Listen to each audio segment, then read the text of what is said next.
রঙের ডায়েরি। গ্রামের নাম শিমুলতলা।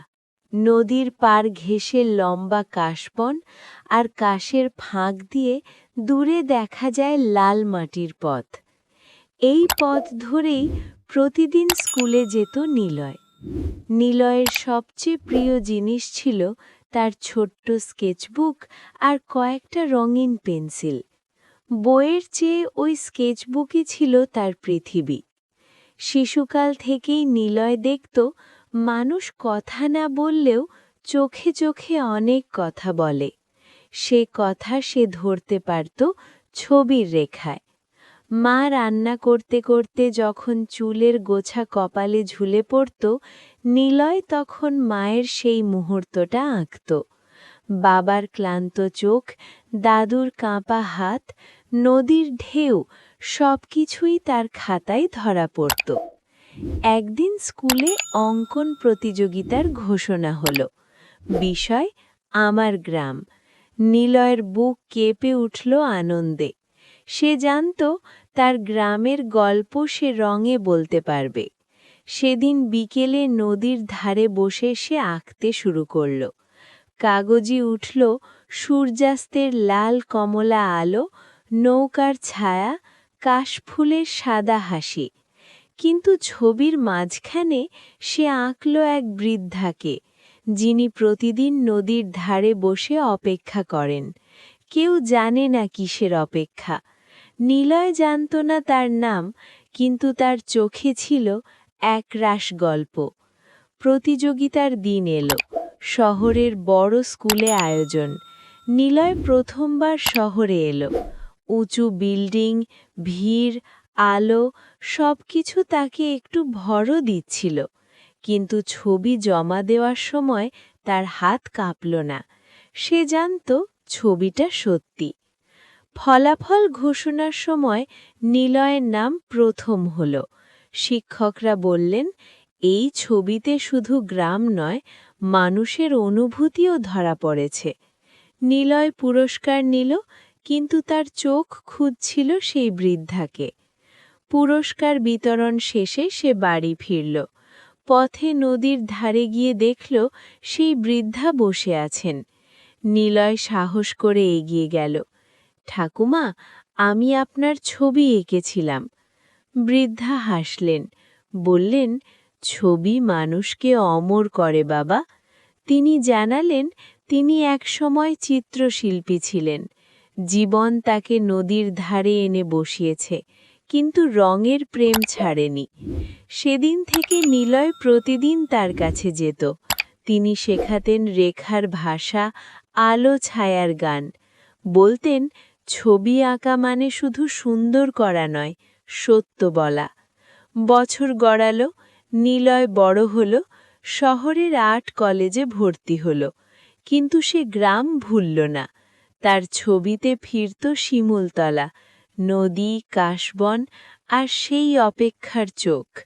এক প্রদর্শনীতে তার ছবি দেখে এক বিদেশি সংগ্রাহক বললেন, তোমার ছবিতে সময় থেমে থাকে।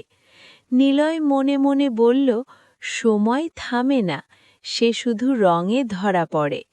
শেষ ছবিটা সে উৎসর্গ করল সেই বৃদ্ধাকে।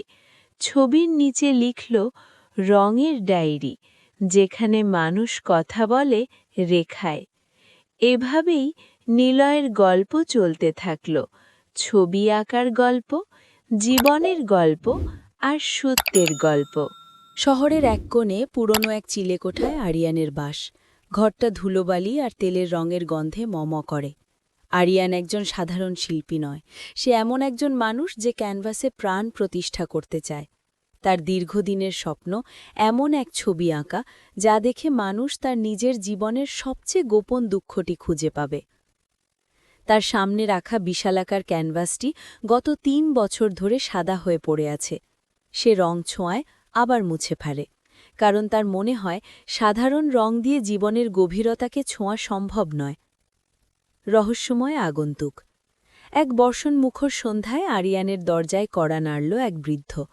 লোকটার পরনে জীর্ণ পোশাক, কিন্তু চোখের দৃষ্টিতে এক অদ্ভুত উজ্জ্বলতা।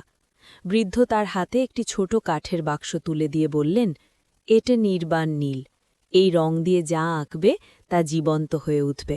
তবে সাবধান, শিল্পীর হৃদয়ে যদি সততা না থাকে তবে এই রং শিল্পীকে গিলে খাবে। আরিয়ান কোনো কথা বলার আগেই বৃদ্ধ অন্ধকারে মিলিয়ে গেলেন। বাক্সের ভেতরে ছিল নীল রঙের এক ছোট শিশি। সেই নীল কোনো সাধারণ নীল নয়, যেন আকাশের বিশালতা আর সমুদ্রের গভীরতা এক বিন্দুতে এসে মিশেছে। সৃষ্টির উন্মাদনা। আরিয়ান আঁকা শুরু করল। সেই নীল রংটি ক্যানভাসে ছোঁয়ামাত্রই ঘরটা যেন এক অপার্থিব আলোয় ভরে উঠল। সে আঁকতে শুরু করল তার শৈশবের সেই হারানো নদী, যা এখন মরুভূমি হয়ে গেছে। সে আঁকল তার মায়ের চোখের সেই জল, যা কোনোদিন কেউ মুছে দেয়নি। দিন রাত এক করে সে কাজ করতে লাগল। তার খাওয়া নেই, ঘুম নেই। শরীরের প্রতিটি রক্তবিন্দু যেন তুলির ডগায় এসে জমা হচ্ছে। ধীরে ধীরে ক্যানভাসে এক নারীর অবয়ব ফুটে উঠল। সেই নারী কে? আরিয়ানও নিজে জানে না, কিন্তু তার মনে হল এই নারীই পৃথিবীর সমস্ত বেদনার প্রতীক। শিল্পের জীবন আর শিল্পীর ক্ষয়। গল্পের মধ্যভাগ। গল্পের এই অংশে আরিয়ানের মানসিক পরিবর্তনের বর্ণনা থাকে। সে লক্ষ্য করল যতবার সে রং ব্যবহার করছে ততবার তার নিজের গায়ের রং থ্যাকাশে হয়ে যাচ্ছে, যেন ছবিটা তার শরীর থেকে প্রাণ শুষে নিচ্ছে। বন্ধুর সতর্কবার্তা। তার একমাত্র বন্ধু নিলয় একদিন ঘরে ঢুকে আতকে উঠল। সে দেখল আরিয়ান কঙ্কালসার হয়ে গেছে, কিন্তু ছবিটা এতটাই উজ্জ্বল যে মনে হচ্ছে সেটি শ্বাস নিচ্ছে। শহরের বিস্ময়। খবর ছড়িয়ে পড়ল। বড় বড় গ্যালারির মালিকরা আসতে চাইল, কিন্তু আরিয়ান কাউকে ঢুকতে দিল না। সে এক ঘোরের মধ্যে আছে। সে এখন আর শিল্পী নয়, সে নিজেই শিল্পের অংশ হয়ে গেছে। চূড়ান্ত পরিণতি। ক্যানভাসে বিলীন হওয়া। গল্পের শেষ পর্যায়ে আরিয়ান বুঝতে পারল ছবিটির শেষ বিন্দুটি বাকি আছে, আর সেটি হল সেই নারীর চোখের মণি। কিন্তু তার শিশির সেই রহস্যময় নীল রং শেষ হয়ে গেছে। সেদিন ছিল অমাবস্যার রাত। আরিয়ান বুঝতে পারল রং শেষ হয়নি, রং এখন তার নিজের ধমনীতে। সে তার তুলিটি নিজের হৃৎপিণ্ডের কাছে বসাল। শেষ রক্তবিন্দু দিয়ে সে যখন ক্যানভাসে নারীর চোখের মণিটি আঁকল, তখন এক অলৌকিক ঘটনা ঘটল। পুরো ঘরটি নীল আলোয় বিস্ফোরিত হল। পরের দিন সকালে যখন নিলয় দরজা ভেঙে ভেতরে ঢুকল, সে দেখল ঘর খালি। আরিয়ান কোথাও নেই, কিন্তু দেয়ালে টাঙানো সেই ছবিতে যে নারীটি ছিল তার পাশে এখন দাঁড়িয়ে আছে এক যুবক, যার অবয়ব অবিকল আরিয়ানের মতো। ছবিটি এখন আর স্থির নয়। হালকা বাতাসে ছবির নদীর জল নড়ছে, আর আরিয়ান আর সেই নারী ক্যানভাসের ভেতরেই এক অজানার পথে হেঁটে যাচ্ছে। মহাকালের স্বাক্ষর।